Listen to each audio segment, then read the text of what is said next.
And moving on, the Wyoming Firearms Freedom Act went into effect just this month. As the title suggests, the law is about more than firearms. The crafters of the act say it's also about freedom. K2's Neema Vedadi now joins us for part one of his special series on the subject. Thank you, Denise and Jadian. Several other states have passed similar measures saying that federal laws don't apply to guns when they are made and sold inside of one state. Wyoming goes a step further, calling for fines and even possible jail time for federal agents who attempt to enforce federal laws that the Firearms Freedom Act nullifies. Ready. Many view the Wyoming Firearms Freedom Act as a line in the sand. Michael Dean sees it that way. He says he's recently moved here from California for more freedom. For liberty, for guns, for economic freedom, lower taxes, not living somewhere where people expect you to bail out their problems. The Firearms Freedom Act includes many paragraphs explaining its roots in the philosophy of freedom, saying the right to keep and bear arms is a fundamental right, and that it predates the U.S. Constitution.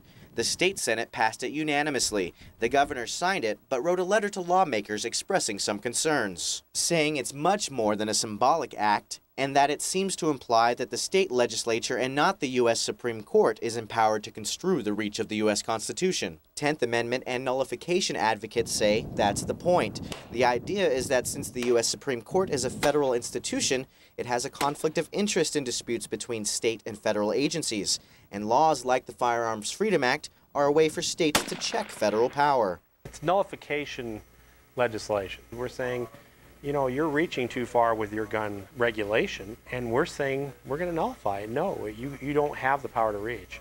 It's more of a 10th Amendment issue than a Second Amendment issue. It's basically saying that the federal government doesn't have the right to regulate the states in all but the smallest amount of things. The governor has also shown concern over how gun sellers will handle conflicting layers of law, mentioning inconsistent and confusing provisions, saying a federal firearms license holder will be caught in a conflict between state and federal law. In the past, the federal government has justified its regulation of various things, including guns, by referring to the Interstate Commerce Clause and the Supremacy Clause of the Constitution.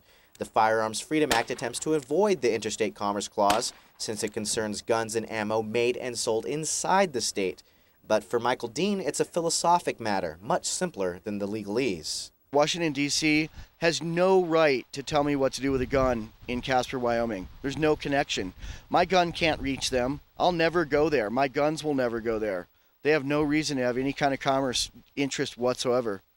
There's no commerce. I own my guns. I'm going to go broader than guns.